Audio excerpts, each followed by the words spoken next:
Okay, good afternoon. My name is Paul Harper. I'm the Associate Dean for Inclusion, Engagement, and International Affairs at Pitt Business, and I'm happy to welcome you to Making Our Milestones More Meaningful, the Pitt Business 2024 Black History Month Center event. And it's an honor this year to be able to organize our event around a distinguished alumnus of the business school and of the university. And also use this as an opportunity to think about and capture the important history that Pitt Business has had in influencing thought within management and in business practice around the relationship between business and society. We have a very distinguished group of moderators. We have a distinguished group of alums that will be participating in the program for today. Just to go over the agenda quickly, and then I want to move towards recognizing people that are in the room, but just to recognize, or at least to go over the agenda a bit. So we'll have a keynote luncheon, which is really an opportunity to hear quite a bit more of what I came to learn about, which is Dr. Tita's personal history, but how that's really implicated in the history of the business school and a lot of the things that we currently do now, right? So I think that this was one of the things that I learned about as I got a chance to meet him this fall when we were actually celebrating another distinguished alumna of the Catt School of Business, Ambassador Masagoa Masir Mwamba. Okay, and so that'll be our first part, is the luncheon. There will also be a second piece that's on the discussion of art and of the art of diplomacy. So I hope people will stick around. I think that gives us an opportunity to unpack a very important part of Dr. Tita's professional experience and biography. And then the third panel that we'll have today is from student activist to business advocate. And this was a very important addition, I think, to the schedule, given a lot of the kind of the righteous energies that emanate from our campus and come to our campus to make sure that we have a productive dialogue about how to use and use those energies in ways that move society forward, and how business in particular can participate in that process. At this time, I'd actually like to welcome our Vice Chancellor for Diversity, Equity, and Inclusion, Dr. Clyde Pickett, for additional welcoming remarks. Thank you.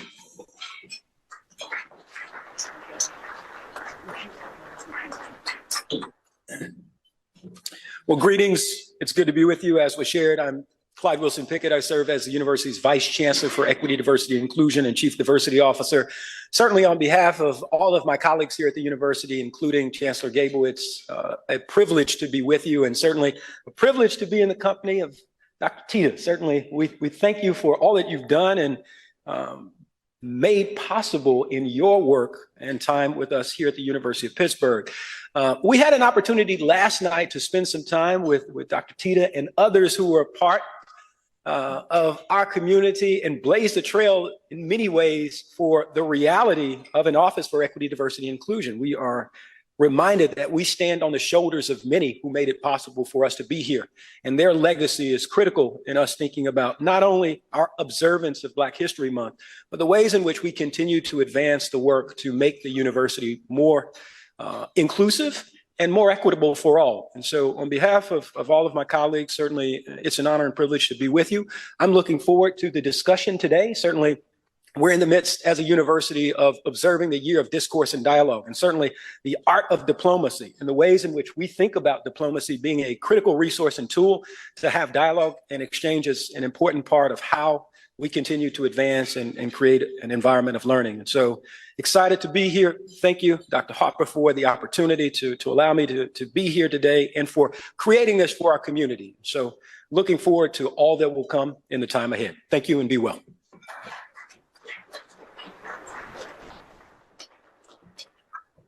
Thank you, and thank you so much for that reminder too about the importance of the shoulders that we stand on. I've been kind of preaching as I've moved into this new position in the associate deanship, the importance that I've found of recognizing the important work that's happened before I came. A lot of the ideas that I thought or that I was floating and thought were fresh, I came to find out that these two gentlemen had already made attempts, had lots of success around that. And so there's a great way that we're bringing it all together here.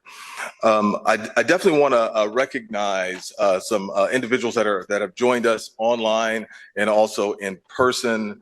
At some risk, I'm sure. Whenever you identify people by individuals, there's always the possibility that I might leave somebody off. So I just want to make sure that I recognize that. But Bibi Boerio, our chair for Pitt Board of Visitors. We've got Sammy Thompson, who's also a member of our Board of Visitors at Pitt Business, class of 1970. Gloucester Current, who's the founder of PBAN, which is our Pitt Black Alumni Network, class of 1971. Morris Fountain is here to join us today, class of 1970. We have Doug McCullough, who's Vice Chancellor for Individual Gifts, joining us. Down to Alicia Deans, I just had the pleasure of meeting, who just joined joined his office as Director of Development for Diversity, Equity, Inclusion, and Belonging. John Tyler, founder and board chair for the Intercultural House, and a lot of their alumni are here. Dr. Pickett actually mentioned that there was a great event last evening, and so there was a reunion that was structured around this by the Intercultural House, and so I was glad to be able to join that too. And welcome to their alumni who are here. Carlton Scott, the executive director of the Intercultural House. Dr. Millie Myers, close family friend of mine and widow of past Pitt Dean William Frederick. I'm so happy that you're here, and somebody who made my travel into this city and inclusion into this city much better than it would have been otherwise. So I'm so happy that you're able to join us. I do want to recognize any Pitt Business students and faculty. I do want to mention Dr. Barry Mitnick, who's been fighting the good fight on this faculty for business and society for a long time. Barry, I'm pretty sure I saw you. Can you put your hand up there? There's Barry. Yeah, thanks for being here, Barry. And Dr. David LaBelle.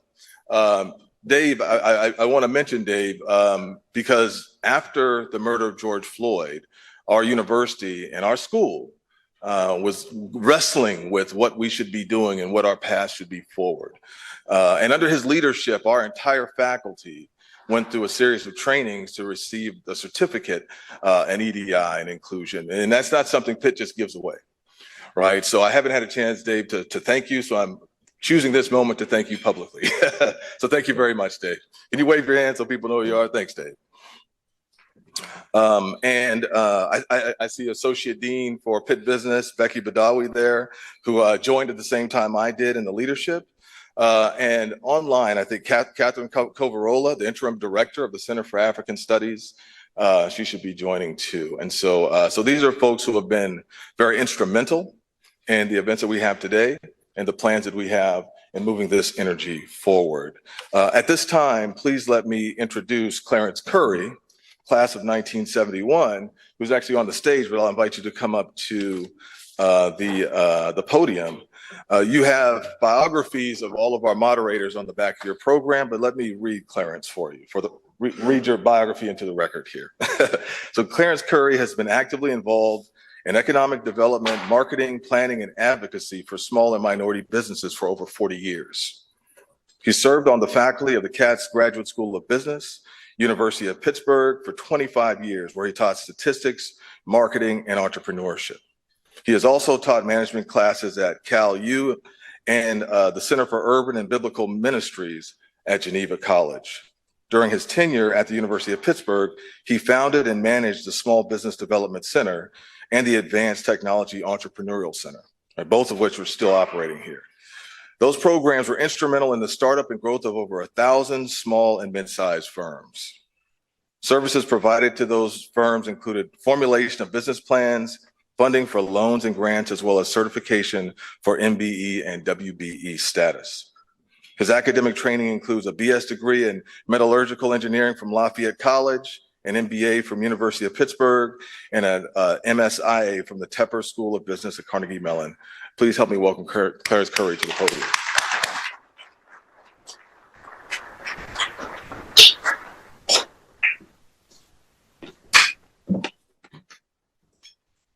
Good morning.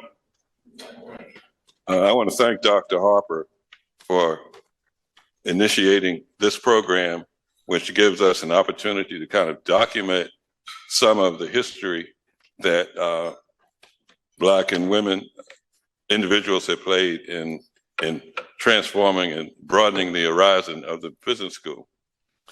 As director of equity and inclusion as the first director of equity and inclusion for the business school, it's fitting and proper that you would be the one to undertake this effort. What I want to try to do is to develop a historical context about the time period starting in 1969 when Bill found his way to Pittsburgh, and develop a framework so that Bill can then just take a deep dive into the issues that are most important to him. I want to call your attention to the introductory literature that was sent out to promote the program. And the first sentence there reads as follows. When Dr. Tita arrived at CATS in 1969, the remnants of racial segregation continued to mark social and economic relationship in the city of Pittsburgh. Yes, things were bad in 1969, and yes, we made some progress, but we still have a long way to go.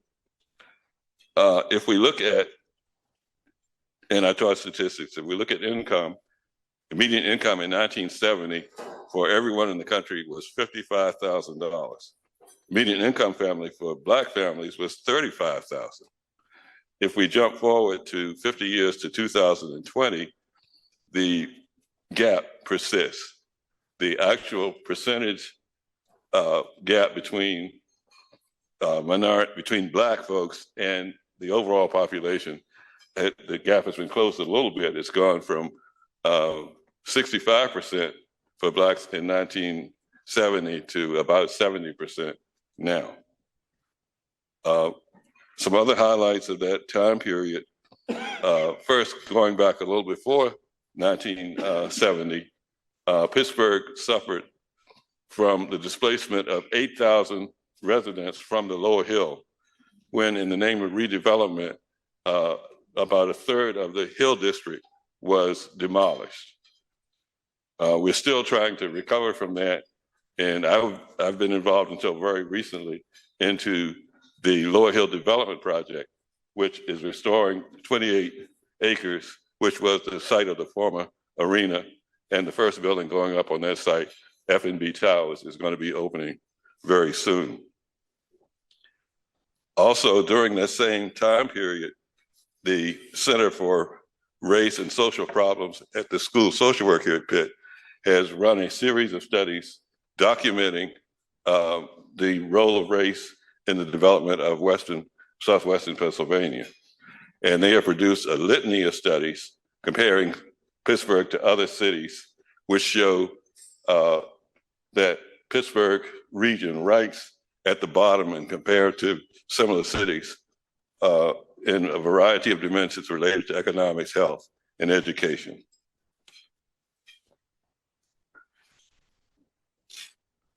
The University of Pittsburgh went through its own crisis in 1968 after Martin Luther King was killed, which began with a series of violent demonstrations, primarily in the Hill District and in Homewood.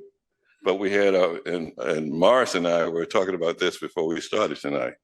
We had our own mini siege here at the University of Pittsburgh back in the good old days, when there was a single mainframe computer that controlled the whole university, and Black students took over that computer.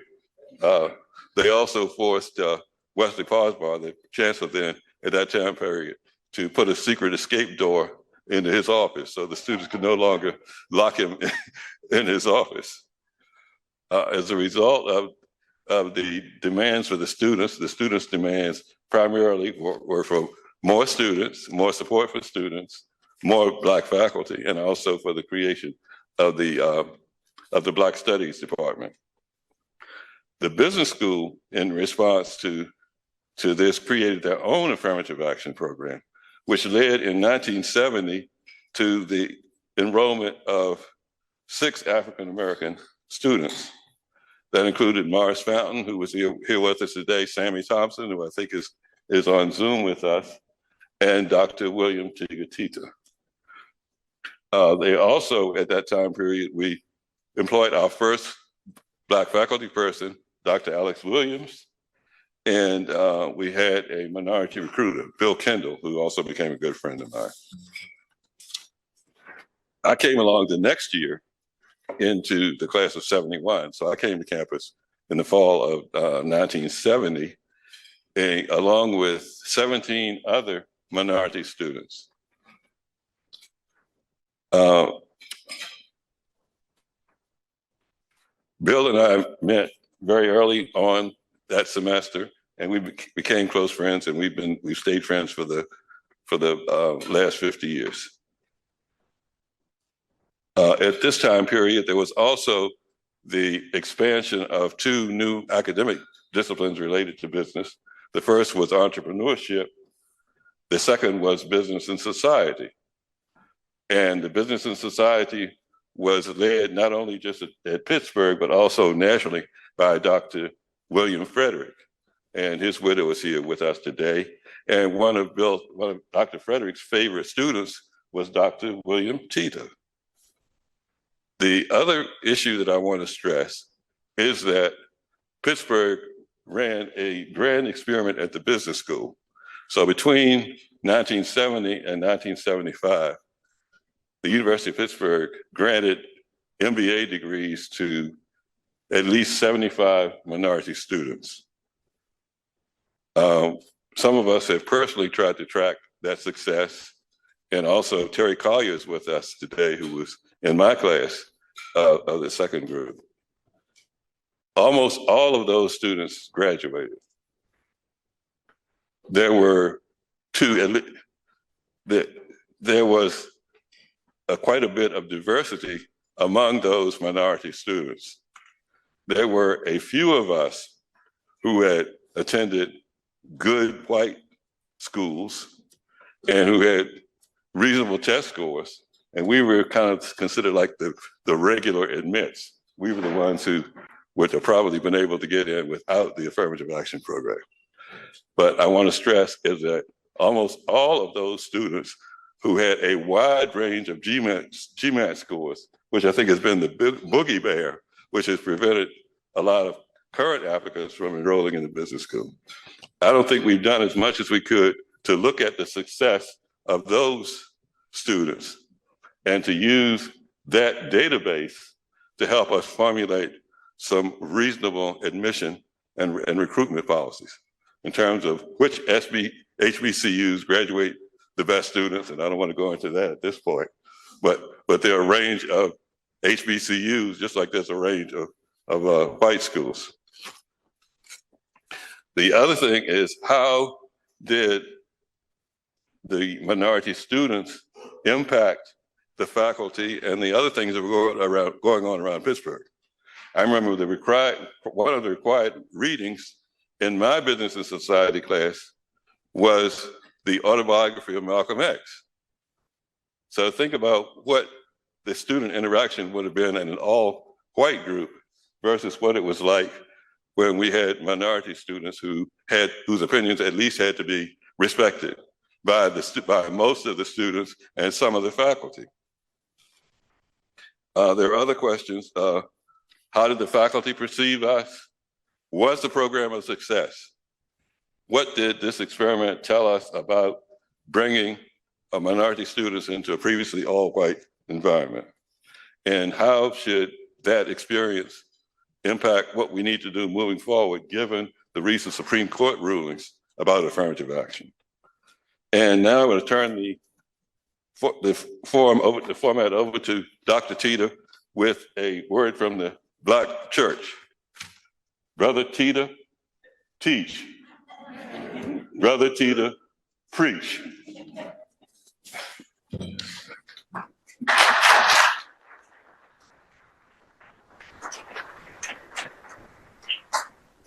This is the slides here.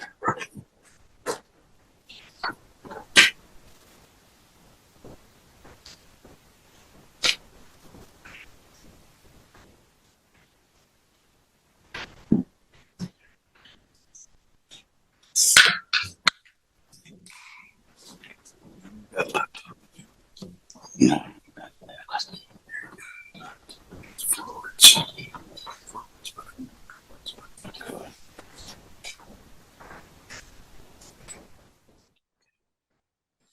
Well, good morning. Well, good morning.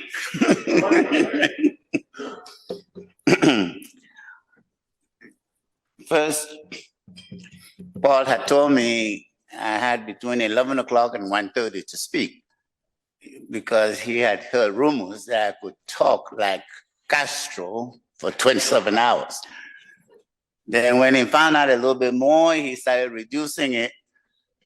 And now I got, I think, 20 minutes, which is okay. Let me only start, first of all, by thanking you and for being here. And to say something that I always tell my students. I've been teaching since, I think, 1969, really. So when you add and subtract, it's more than 50 years. And some of you read my bio. I was born in Jos, Nigeria. I grew up in Cameroon. I went to school at Duke. I came to Pitt. And I don't even want to talk about the number of languages that I speak, but I do understand a whole lot of languages. And I tell my students, if you don't hear what I say, you don't understand what I said, I'll always tell them, nothing is wrong with your ears. I have an accent that is a mixture of all of these languages. So no apologies for telling me to repeat what I said or for asking me a question to clarify what I said. You will not get that kind of apology from me, and I don't expect any from you.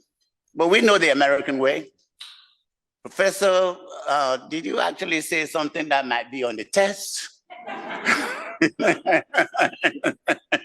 Now you know he or she didn't hear what you said, but they want to know whether it's going to be on the test. So that's one thing that I must confess.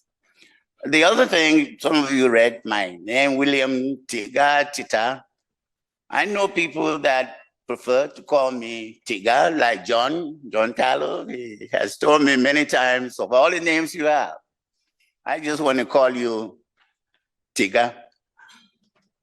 I don't want to embarrass him by what Tiga means, but I've allowed him carry the day. So he calls me Tiga. Other people call me William. Most of the people call me Bill. I try to disabuse people from calling me Bill, because when I got to the States, we used to write letters. People don't write letters anymore. And I went to Putney, Vermont, Center for International and Cultural Experience, and so. And I wrote a letter back to my father, and I signed it Bill. My father responded with an 18-page letter to explain to me how I got the name William. And William was given to me by my uncle. It's actually a German name, William. And he walked days to where I was born to make sure that I was named William. And my father just did not entertain the idea of telling him my name was Bill. So I never used that word again. Then I wanted people to call me Tita. Some of you who teach, one of the no-nos for students is to come and call you by your last name as they read the syllabus. So they come with Professor Tita, Dr. Tita. They really don't want to call you Tita. And I say, please call me Tita, and all eyes are raised. But then in those early days, people did not want to call me Tita, so they called me Tito. Now, those of you that were around in the 60s, There was Tito of Yugoslavia. He was a short man, like the Francisco from Spain and Hitler from Germany, but his name was Tito. And I decided, if you want to call me Tito, I'll accept it. And I did. But then, even though John calls me Tiga, and I appreciate it, a lot of people just decided to call me Tiger. That name preceded me before I went to parties. And I'll go to parties and young ladies come with me and Tiger, Lord have mercy. I felt comfortable. But I did not quite think my name was Tiger. So what's the name? A lot of things. And we need to think about it. And I took it for what it is worth. So there's an evolution of my name. And I would not belabor the point, but whatever you decide to call me, like some comedian used to say, just call me something. I will accept it. Now, I want to get a few things out of the way before I make my 3-hour presentation. And first, I want to thank my friends, family that have traveled distances to be here today to celebrate this day with me and with all of us. So let me just start by saying those friends of mine who went to school with me at Pitt, those that joined us at the Intercultural House, my wife and I were their parents during that period. Will you just please stand up for a minute and be recognized? Friends from school and those in the Intercultural House.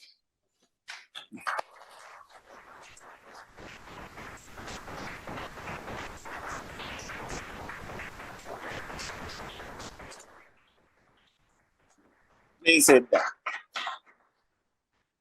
There are some other friends that joined me in the Student Consulting Project. I will talk about it during my presentation. And those are friends who decided to join me and for us to leave the Cathedral of Learning. And some of you may know that there were some friends in neighboring universities that called the Cathedral of Learning not the Cathedral of Learning. I will leave whatever name they call us alone for a minute. I also would like to mention that when you got a PhD from the University of Pittsburgh, from the Cathedral or something, in Pittsburgh, when you were congratulated for having earned a PhD, it wasn't no doctor of philosophy. It was you have stayed in Pittsburgh, and you were in the 60s, you know what it was. During the winter, we had nothing but potholes around here until it was election, and the mayor would put some blacktop on top of it. And right after that, there will be another rainfall or snow, and we're back to potholes. Remember the streets, there were streetcars that went up and down 5th and 4th Avenue. So in any case, when you got a PhD here, you had actually earned what we call the pothole dodger. So that's what we were when you got a PhD from here. And that was an honor. It was a badge of honor because I can drive through potholes. And where I come from, potholes are part of the road infrastructure, and I can be very good at doing that. Now, we also went to the communities, and my good friend Clarence taught statistics. And he's a mathematician, and he deals with numbers and relationships. Some of you know about correlation analysis. Some of you know about factor analysis. Some of you know about regression analysis. Oh, Clarence can talk that out. And Pitt was just the place for him. Well, I don't talk numbers. Yes, I graduated from Duke in mechanical engineering and so on and so forth. But my game is not about numbers.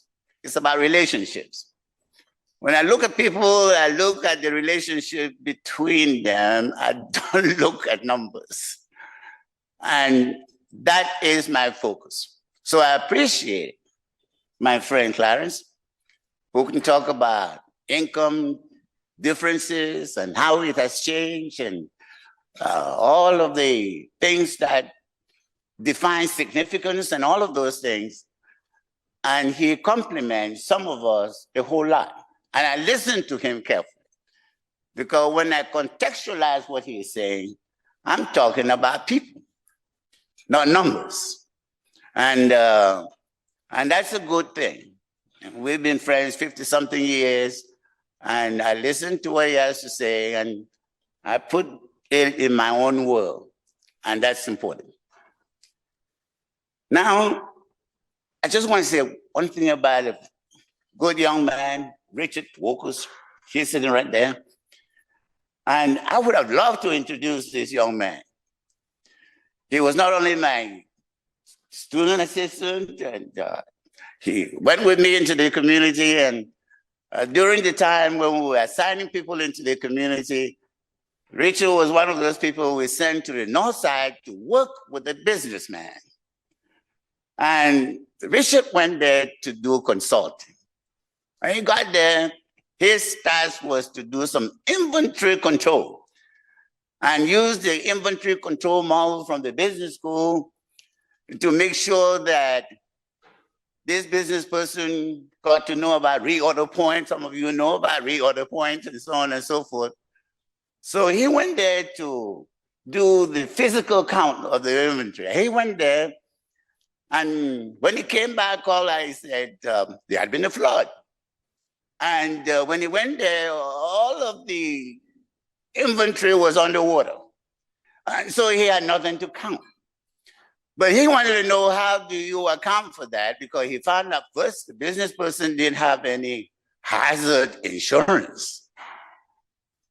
So without any hazard insurance, flooding was not accounted for. So you could take that zero, and we couldn't get Professor Rossell to tell us how Rich should account for that inventory control that never happened. Then he found out, when he went back, I guess on a Monday, that the business person had also had some fire issues. The place had burned down also. And so he scratched his head, and then in talking to the business person, found out the business person had fire insurance. Now the question was, does he account for the inventory loss due to flood, where there was no insurance? Or does he account for the inventory loss due to fire because the business person had fire insurance? Now, for those of you that don't think that's an ethical issue, it is an ethical issue. And Rich can talk about the rest of the story, but we booked it under fire hazard. And the business person got insurance policy that covered that. And so the business person was able to replenish their inventory based on a decision that on the surface was unethical, but it did solve the problem of the business person. Richard is here. He's been a chair professor at the University of Virginia, a renowned professor at Virginia Tech. Thanks for reminding me about that. But what I do know about Richard is not his accomplishment academically, which is fantastic, but the man who went to Northside and got a business person and their family to live another year under their roof. So thank you, Richard. And that was the student consulting project. Students went out there not to change the world, but to manage what was happening one person at a time. And we'll talk about that. And for that, we are most appreciative. Now, for those of you who are with the Intercultural House, do we have any Intercultural House folks here? We were with them last night. Okay, Richard was there too, and so on. Rosemary and Tim. It's been a long journey, but I'll just say one word. The Intercultural House was a dream, an experiment meant to fail. Boswell, himself the Chancellor of the University of Pittsburgh, knew it was going to fail. He did follow it, and it has been around. The physical structure where 24 students stayed, and my wife and I were honored to be the first father and mother of that house, still existed until some developers came and had a better idea for the place. Now, the supporters of the Intercultural House, John Tyler and his wife, Gabrielle, were gracious enough then to help us live through that period. I wouldn't make it personal, but my wife and I appreciated having the ability to stay in the Intercultural House. John is here with us today.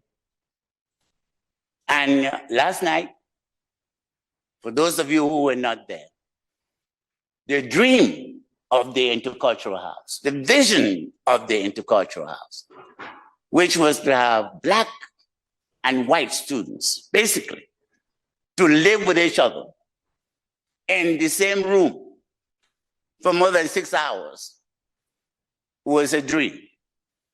Now, I did say last night, we walked it. We stayed there. Now, some of you might not even think about what it meant in 1969 to have a white student and a Black student live in the same room, go to the bathroom in the same room. It was a risk for which the university did not want to take an insurance policy.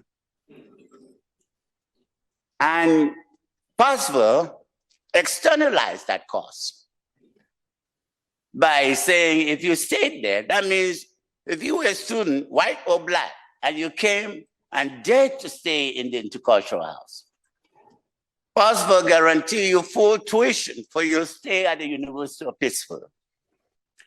So all of our students got full scholarship to be at the University of Pittsburgh.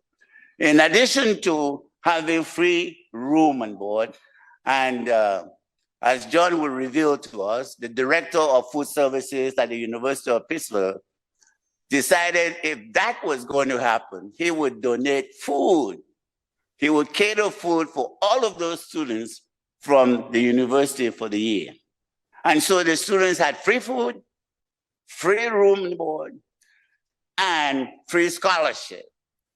And then, of course, John and Gabrielle, through the Get to Stand Foundation, provided them money so we could have Friday night parties, and then eventually went anywhere in the world that they could go to work. And they went to Ghana and built a maternity house, and went somewhere else and built a school. So they traveled together. So they did not only experience each other on Bithray Street, but they experienced each other outside of the United States. And it was quite an experience for those students. That was 1969. And as John would say it, that whole thinking about Black-white relationship has gone through ups and downs to the point where Washington and the Supreme Court have come out with rulings that has threatened the fabric of Black-white relationships at universities. Some of you know about this. Scholarships for Black students, scholarships, it is chaos. And I take my hat off to university administrators because navigating through all of that nightmare is not easy. So students from poor families, reflected by the kind of statistics that Clarence was talking about, are having a challenge of their own. The university, who is committed to helping poor students from Black communities and white communities, are having a challenge. And trying to figure out how to add these things together has become a nightmare for all universities.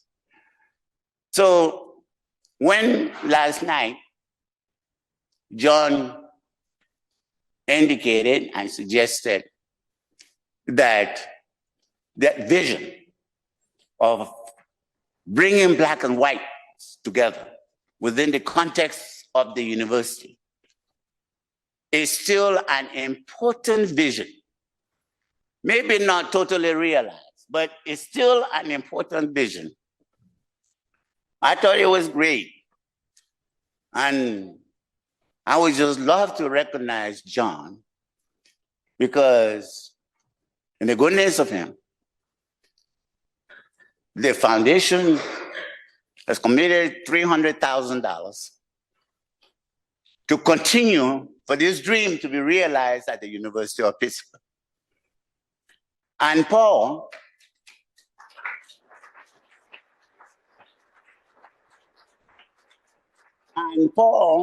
and Carlton are mandated to drive this process, respecting the integrity of the vision. And we are hoping that the university would stand tall and continue to make sure that they allow the setting of the University of Pittsburgh to be a place where Black and white can feel free to realize their ambitions. So I would love for us to recognize John Tyler. Here's John.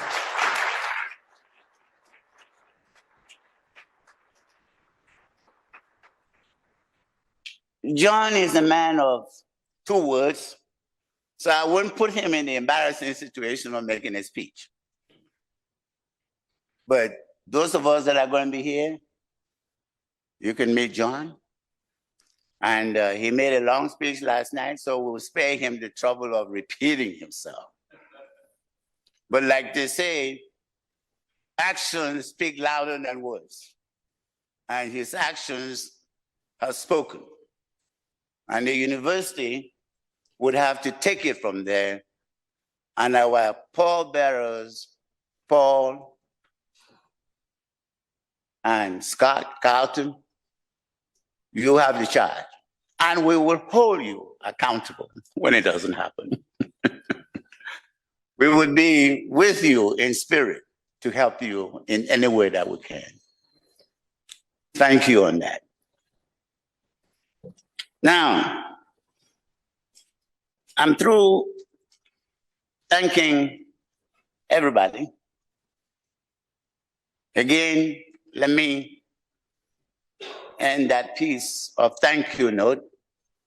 Again, thank my partner, my spouse, my wife, Bernice, who, as a matter of fact, we were married 1 month when we came to Pittsburgh, and we were married 3-4 months when she was thrust to living with 24 wolves in a lion den. And she was the only female at that time in the intercultural house. How she survived, I don't know, but did she survive? She did. So thank you, Bernice.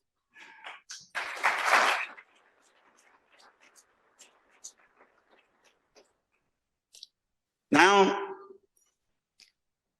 I will make my own short presentation around 3 themes, and you would see that going forward. I just want to start by saying that this particular honor by the University of Pittsburgh is a great milestone, a great moment for me to just pause for a minute and reflect on the stepping stones, I call it stepping stones, that have paved the way in my life. All of us have matured on the backs of somebody. And my stepping stones, as I reflect on it, have accounted for where I am and where I want to go. Now, each of these stepping stones represent 2 things. One is a lesson. Somebody was trying to teach me something. Did I get it immediately? No. Eventually, I got it. And I want to share with you the lessons I learned with these stepping stones. Not because I got it when they were trying to teach me, but because upon reflection, I got to see what they were trying to get me to understand. Then I want to, where I can, share with you the people who were gracious enough to provide me with that wisdom. You see some of their pictures. So I will tell you about the stepping stone. I'll tell you about what I got out of it after reflection, and you will see some of those faces. I'm doing this simply because I just don't think I should share my stepping stones with you. But I want to call your attention to the fact that all of us individually have stepping stones. And I want to challenge you to think about your own stepping stones, to reflect on the wisdom and the lessons that folks were trying to get you to appreciate. And to hope that out of this, you can benefit from the life history that you have been part of. So I give you my story, but I give you my story because I want you to reflect on your own story. I want you to think about where you have come from, where you are, and where you are going. I think I know a little bit about mine, and that's why I want to share it with you. So my presentation this morning has to do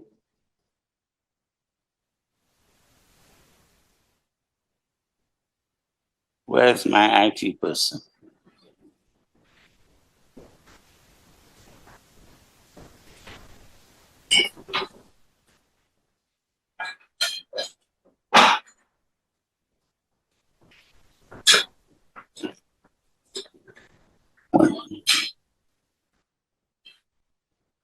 Okay. Do I just? Yeah. Good, good. Okay. So this is about my stepping stones. I divided into little segments. The early stepping stones. And jumping into the real world, quote unquote, and then running with the lessons that I learned from these stepping stones.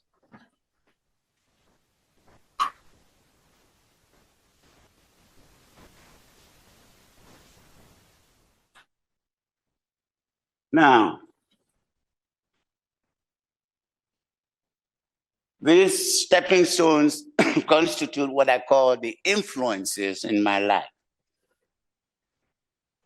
And the lessons I learned going through this, the first one starting with the foundational value, I call it value number one. And that came from my grandfather.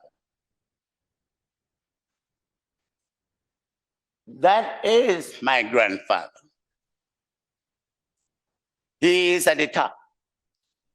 That is my grandfather with a young lady. Who would guess who the young lady is? That's my wife. Now, my grandfather met this young lady when I took her in 1970. That's 53, 55 years ago. For him to meet the woman that I'd chosen to get married to when I had finished my degree at Duke. And that's my grandfather with that young lady who is sitting right there 55 years ago. Now,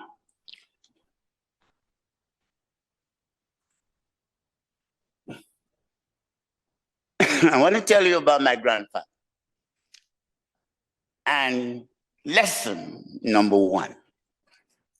When we went home in 1970, I had gotten a bachelor's degree from Duke in mechanical engineering.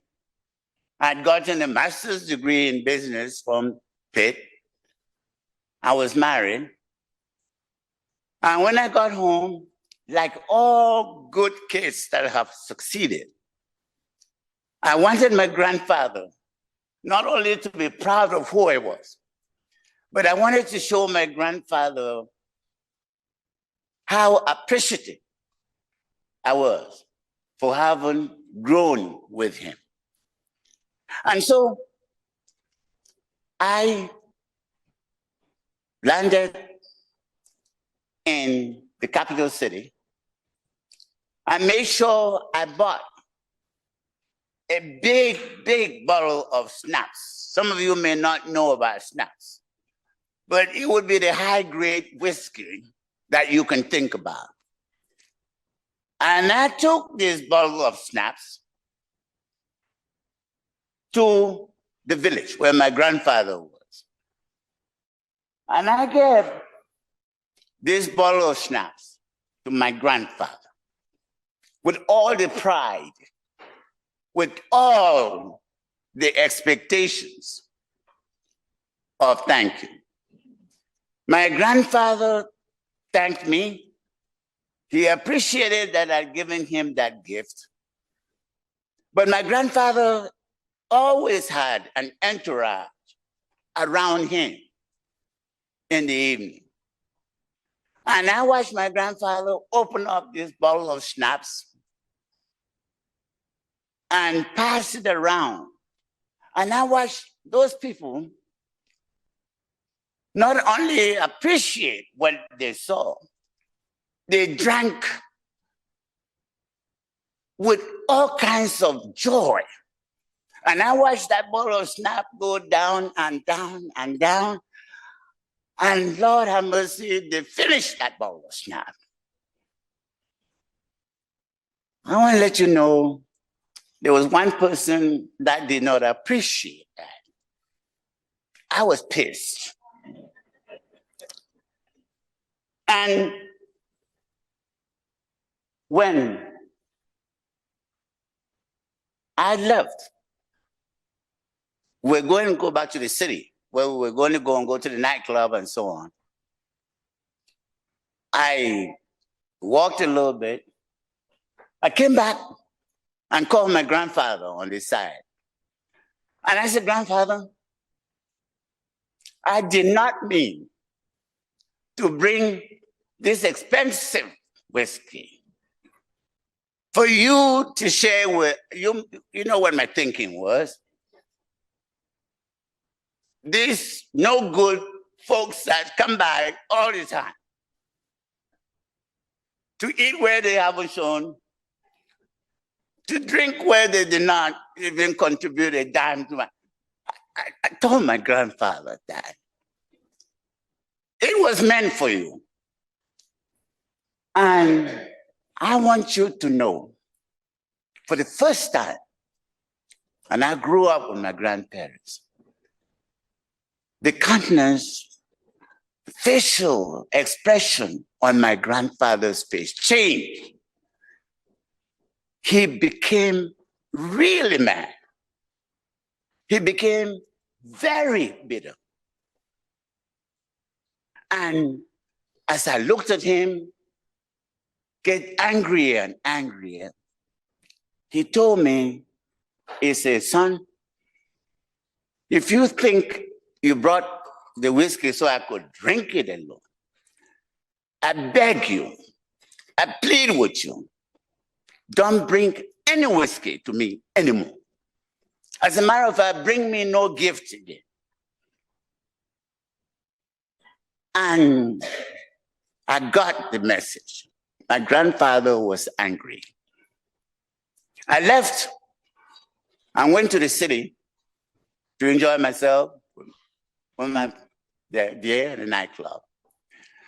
But thank God I had an opportunity to go back to my grandfather's village to tell him goodbye, that I was getting ready to go back to the United States. And upon reflection as to what I had done wrong, because my grandfather had never been angry with me, I consulted with my grandmother, and what I understood was that my grandfather, in rejoicing my success, had to rejoice it with the people that made him who he was. My grandfather enjoyed his life by the people that came by every evening and shared stories with him and ate with him. And it was important for me to understand that my grandfather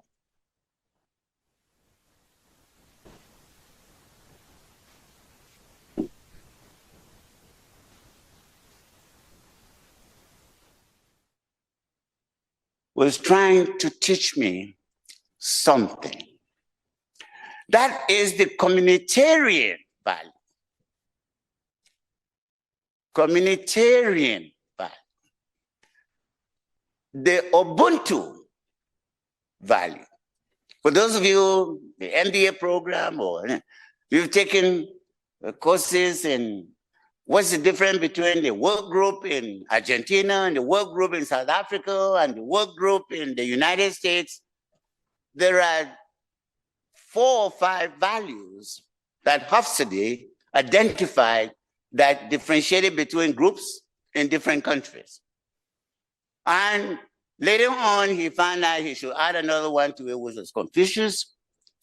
And later on, they've added the Ubuntu, where the relationship between the supervisor and the employee in Confucius is very different from the relationship between a superior and a member of the group in the US.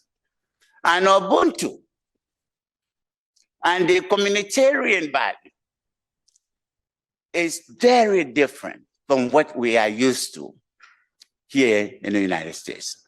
So succeeding in managing a group, succeeding in managing a community in the village were not based on the same values that I had learned so well in the MBA program that say, I succeed, my grandfather succeed, he paid my tuition. That's not the way he saw it. And that's not the way he wanted to teach me. So with my grandfather, I learned that foundational value, the communitarian value, the Ubuntu value, the fact that He was, because his people were. And I had to learn how to appreciate that I was, because my grandfather was. He did not reject me. He did not reject my gift. So when I went back the second time to say goodbye, what did I do? On the advice of my grandmother, now I bought, and this was about running out of money, I bought 2 bottles of snap. I bought 2 bottles of snap. When I showed up to say good morning, or goodbye, which is what I did, I passed through the living room. I went to the bedroom. I left 1 bottle of snap in the bedroom, and I brought the second bottle of snap out and gave it to my grandfather. And what did my grandfather do? He opened that snap and did the same thing he did with the other snap that I talked about. But now my grandfather knew he had another bottle in the bedroom. And my grandfather was just as happy as he could be. And the same entourage was even happier for having seen 2 bottles of snap within 2 weeks. And he did his libation. My wife and I left. I was happy. My grandfather couldn't have been more happy. And the people around him were happiest. And so I solved my problem. My grandfather escorted me to the gate. And that was where they took the picture with my wife. He was happy. I had solved the problem. Now I learned some values. And I experienced joy. And my grandfather had taught me a lesson that I never forgot. Now, I'm sure you got the point.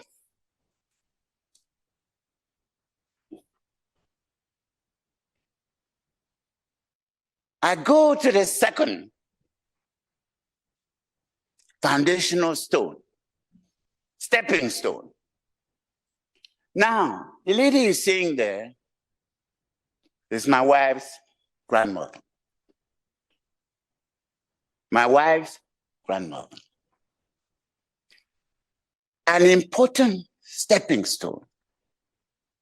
Now, my wife doesn't, she's surprised. She's seen the picture of her grandmother. But let me explain to you. This grandmother is the daughter of a slave. I mean, the parents were people who were slaves. That's what she was. And she grew up in Sanford, in North Carolina, Lee County.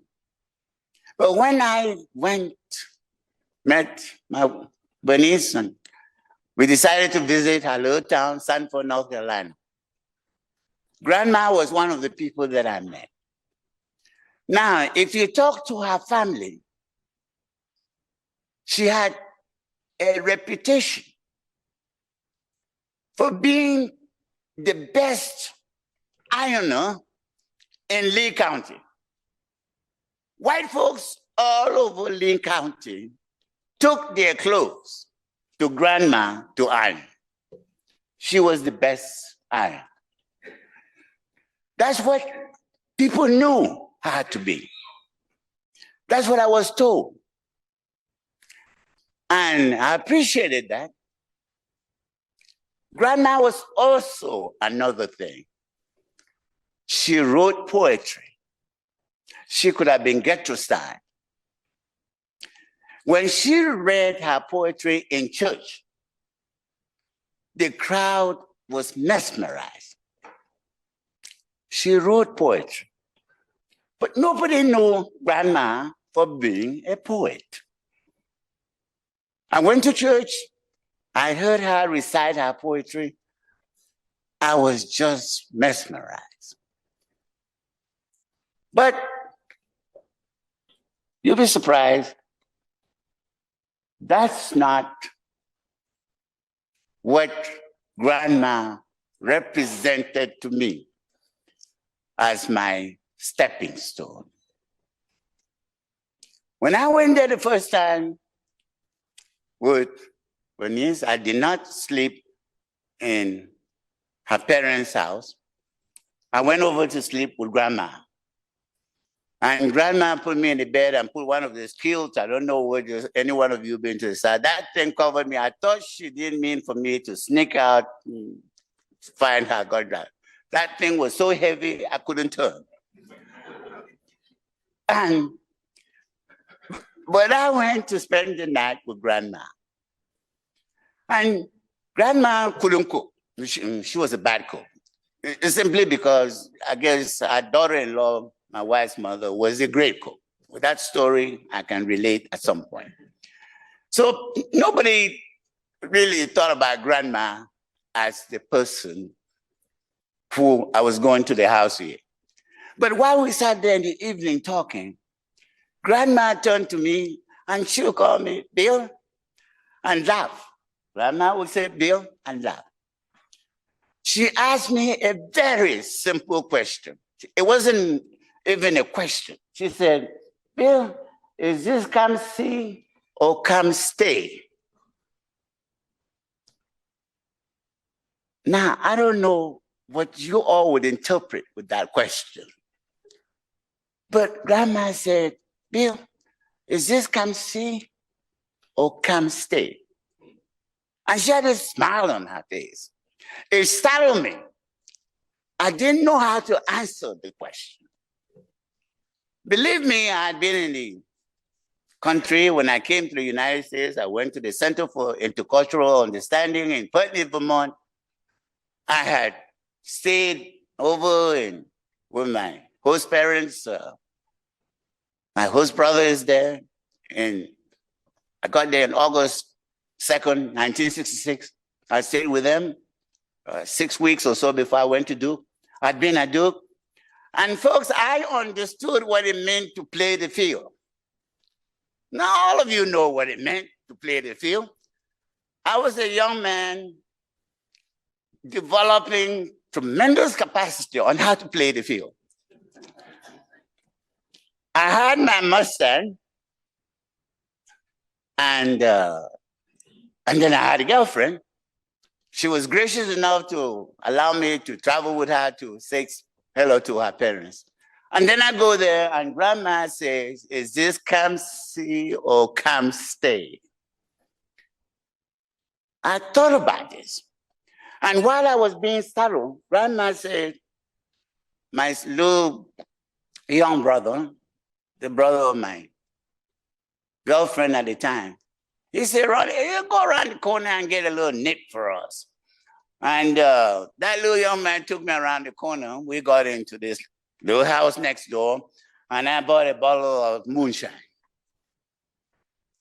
And I brought it back, and Grandma and I started drinking some moonshine. I became a little loose, and I started having a discussion with Grandma, and we went on that evening.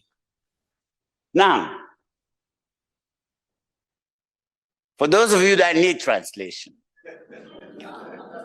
Grandma was asking me, are you here playing the field or do you plan to settle down with my lovely granddaughter? She didn't ask it that way. She asked it very simply, is this come see or come stay? Now, foundational value number 2. What did I get out of this experience? I got to find out that Grandma was trying to get across to me the value of intentionality. She was asking, what are your intentions? Now, all of us know, if you've been following justice, the only time we get from assault to murder where they charge you with death is when the jury is able to think and accept that there was intentions.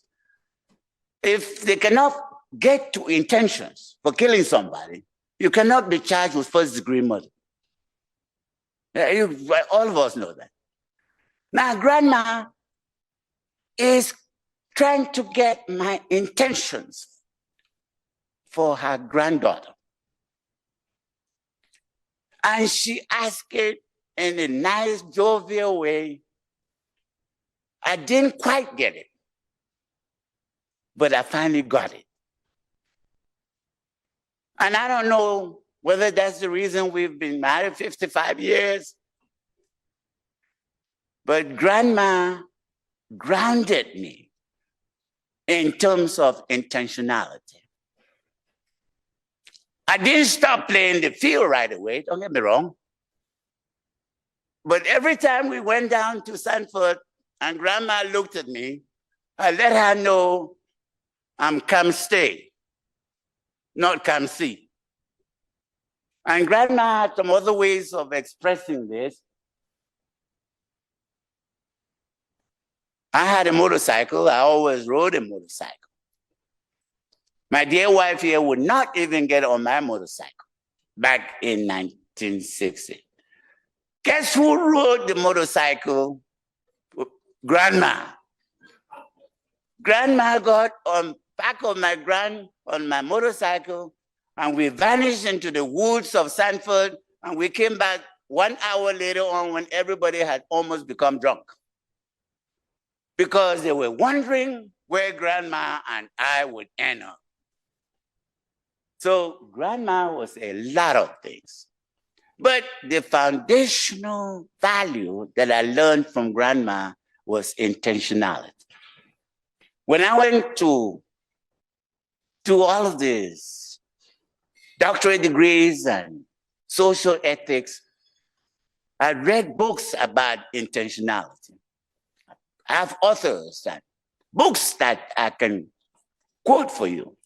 But grandma had a way of teaching intentionality with few words, and it came through and came through properly.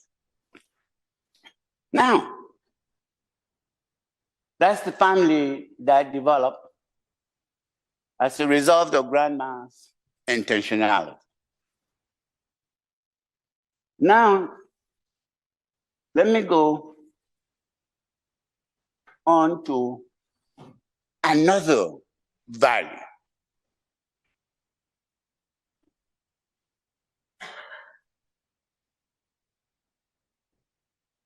The educational part, which started at Duke, came to Pitt, went to USC, and then, of course, I was involved in activism, which we will deal with later on.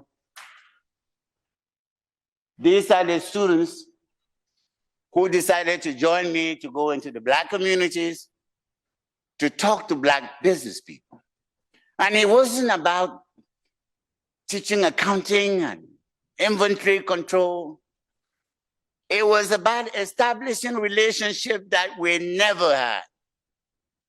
And I found out later on that when this group of students joined me and we went up to the Hill District, and Morris' father was in the Hill District running the Morris Fountain funeral. When we went there, that Zoffer, may his soul rest in peace, and Prosper called downtown to the chief of police down there. And he called to tell them that Tita had taken white students from the cathedral up the hill, 10 minutes away, and they were worried about the lives of these white students. So could the chief of police do something about white students being up in the Hill District? They were going to do another thing. They were going to buy what they call a blanket insurance policy. should anything happen to any of the students, some of you know about those insurance policy during games or when you have a rally or something like that. Boswell and so forth, we're going to buy a general insurance policy to cover those students. It wasn't about teacher, it was those students. And we don't know where they ended up with the policy. None of us got hurt, none of us got killed. And, but it is telling what happened. Now,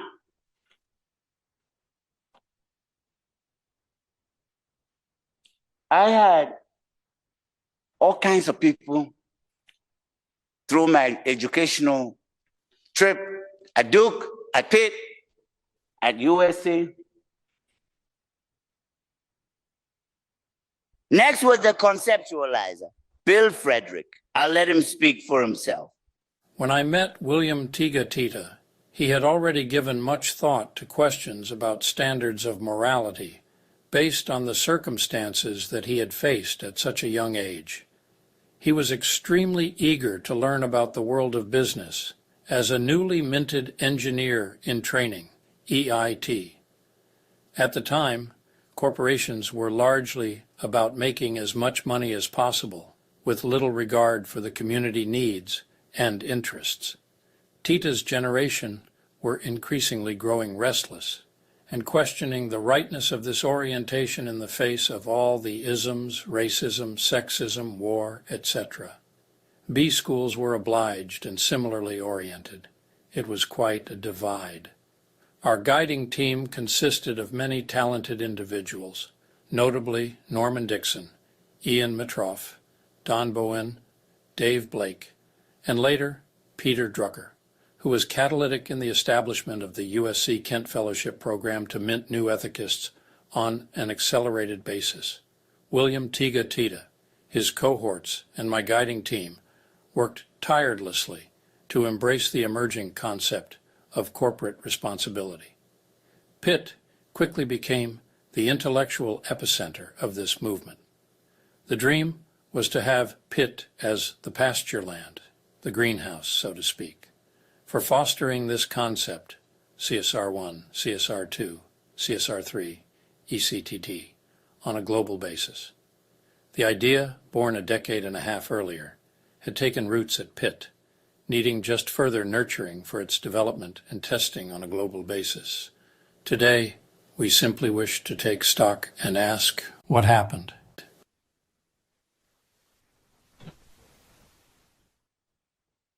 Now, Bill Frederick, our mentor, our conceptualizer in this movement of corporate social responsibility, speaks to us. I was his student. As a matter of fact, I think I was his favorite student. When we had our first child, our daughter, at McGee Hospital, Bill Frederick was the first one to show up with a bouquet of flowers. I had 50 cents in my pocket. But he came up with a bouquet of flowers, so I handed it over to my wife at McGee Hospital. That was important. So he walked the talk, but he never handheld us and tell us what to think or how to think. He only articulated what had started in 1954, but had crystallized in Pittsburgh. And Pittsburgh was the epicenter of the corporate social responsibility movement. No questions about it.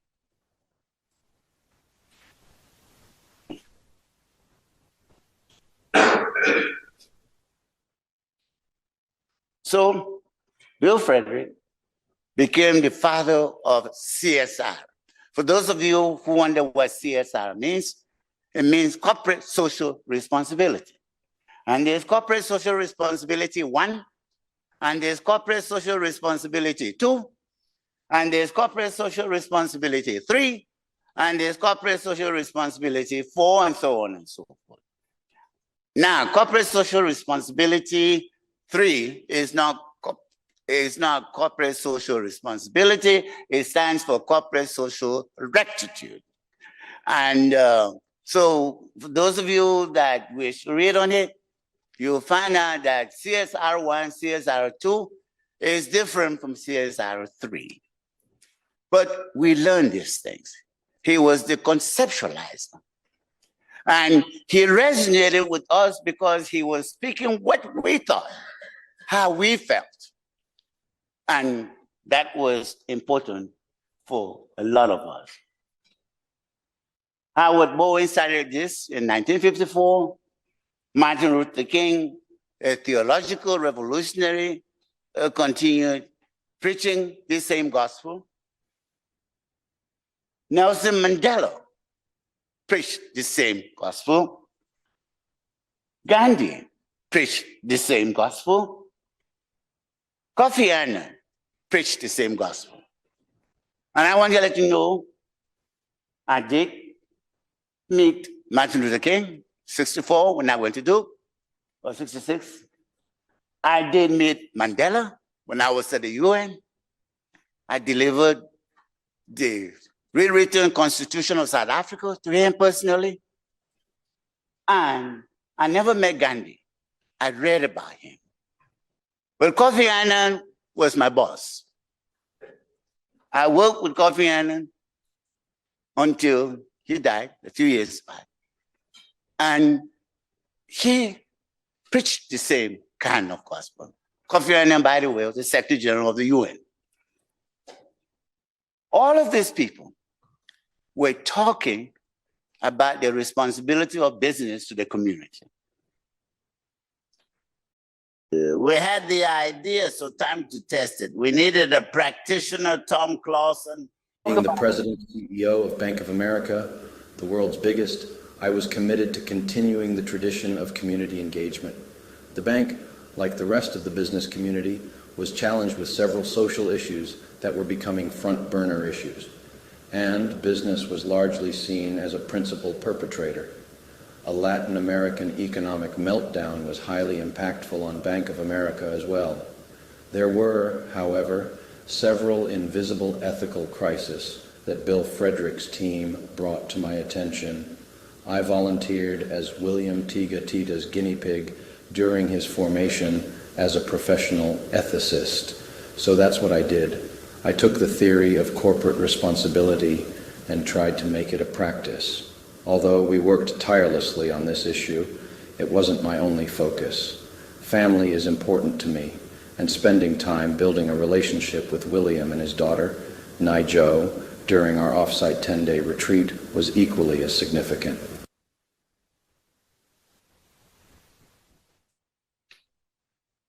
Just to mention, Tom, we call him, this in 1979 was the CEO, president of Bank of America. It was the largest bank in the world, multi-billion-dollar. And Tom volunteered as my guinea pig to study with me and to recommend to his board an ethical issue that we had identified. And for me to earn my KIPS as a Kent Fellow in social ethics. Tom chose Catalina Island as our venue for the 10 days that we were going to be together. He brought himself to Catalina Island in the yak. My daughter and I flew over to the Catalina Island. When we got there, just like the Intercultural House experiment, the rule was Tom and I had to stay in a motel room, no risk. We had to stay in a hotel room.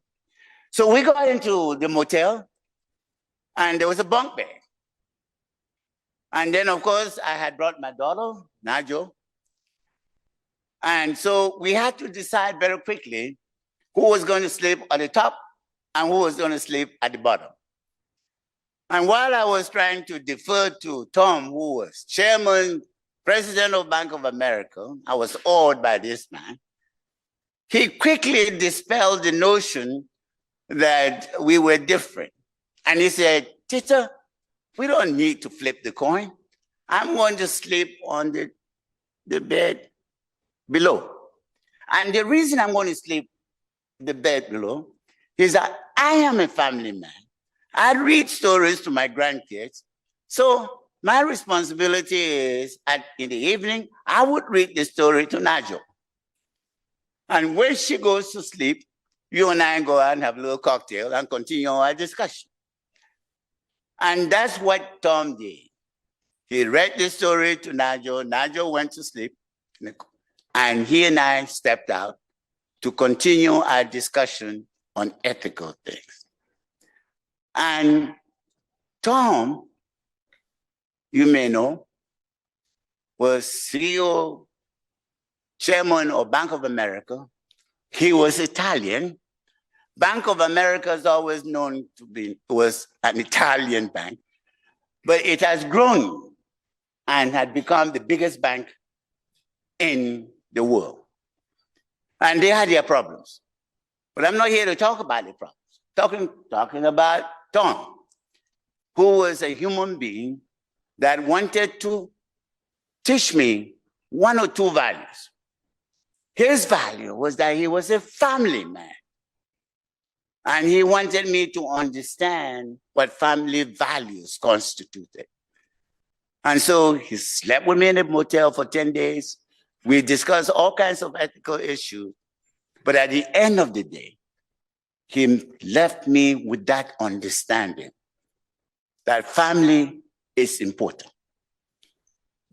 Now, having gone through that experience,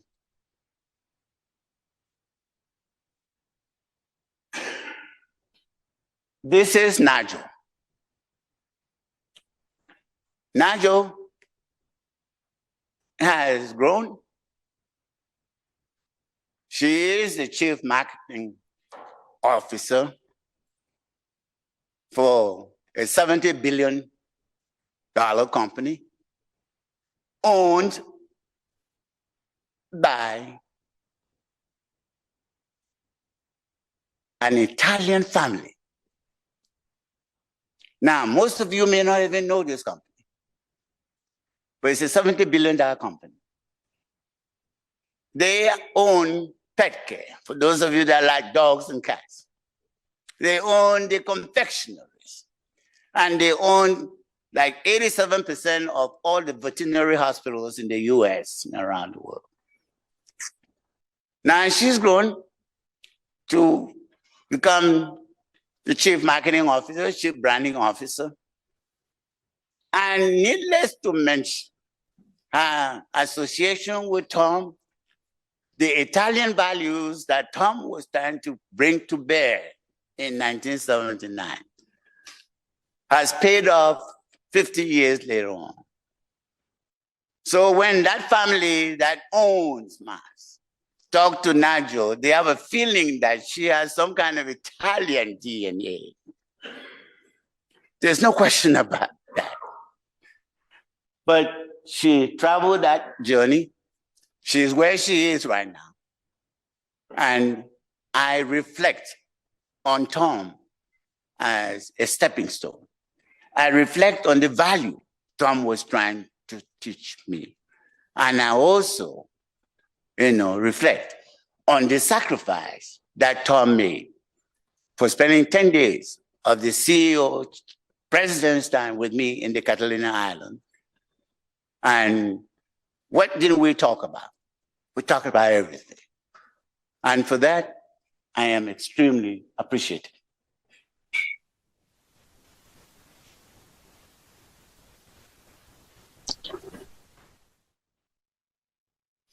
I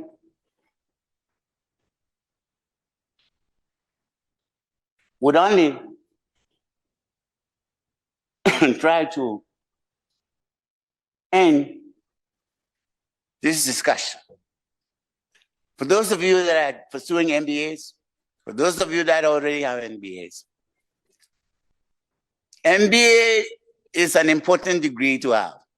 It was important in 1969. It's important in 2024. And it has helped me individually, in corporation, international area. It's catalytic. Some of you know about those of you that bake bread, put the dough together and put a little yeast in it, and it blows. That's what the MBA does. It's a yeast. It blows whatever context that you are in. Individually, my teaching career, my entrepreneurial career, my corporate career, my international career have all benefited from having gone through the MBA program with my eyes open. I got to get most of what benefited me after, not even during the time I was going through the MBA program. And I only ask for those of you that are going through the learning process, keep your eyes open on the stepping stones. Keep your eyes open on people that are trying to tell you something that you don't think you understand. Because at the end of the day, you would find out about it, and I hope not too late, but you'll find out about it, and it can help shape you in the present and in the future. Now, I want to end by saying we came to Pitt, we learned corporate social responsibility. Some of us left and went to corporations and so on. But I got to tell you something. There was one elephant in the room that most of us never actually understood. I would also say my mentor, my conceptualizer, Bill Frederick, he didn't put any emphasis on this.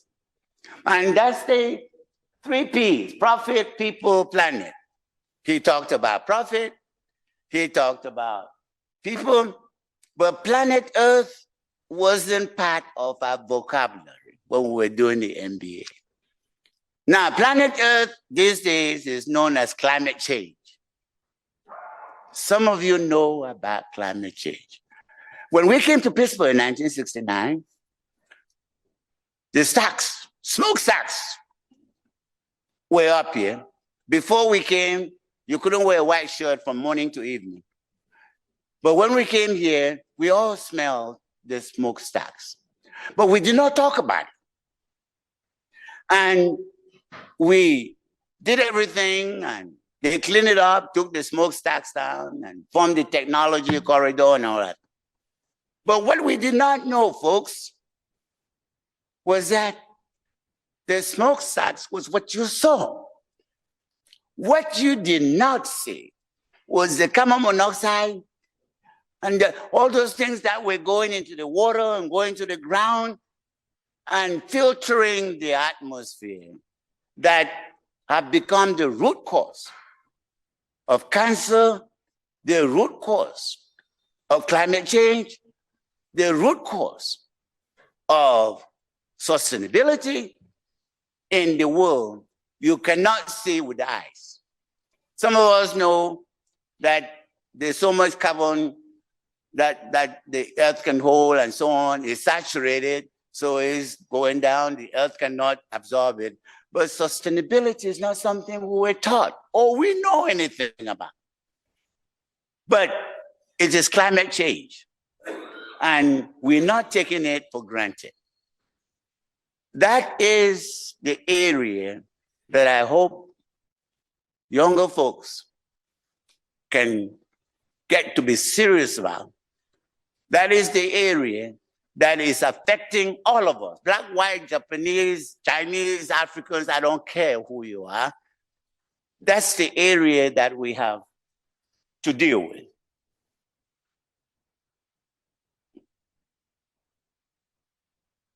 And so, folks, I will not want to belabor the point. I've pointed 3 foundational values. I have 18. And you all sitting here can add another 50. But that's not the point. The point is we all have stepping stones. We all have lessons to learn.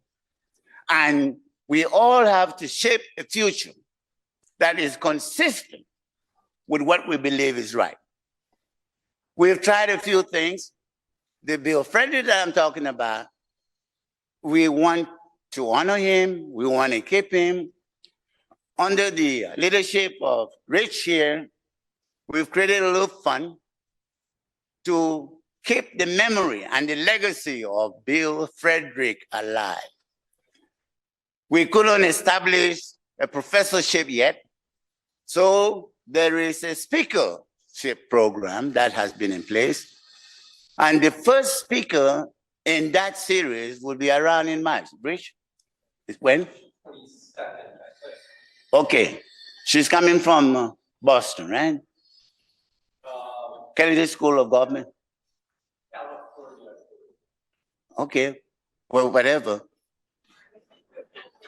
We have a Bill Frederick speaker series that is going to jump off in March. Those of you that are here, please make sure you participate in that speaker series because it keeps hope alive. It keeps this discussion alive. And it is something that we have to live with. I've learned my lessons. I would move with what I think I've learned. I want to thank you. I want to give honor to all of those people and those of you that are sitting here who were part of it. And we have Dr. Olson here, Joe Olson. She was a young professor, a very young professor. And she taught one of those courses called macroeconomics. And you can tell Tita is not into macroeconomics. Clarence and the rest of the people understood what she was talking about. I appreciated what she was talking about. But Joe, thank you for being around. She just recently retired. And we are most grateful for your support. Then, now, and in the future. The rest of you, again, thanks for coming. Appreciate you. And Paul, keep hope alive.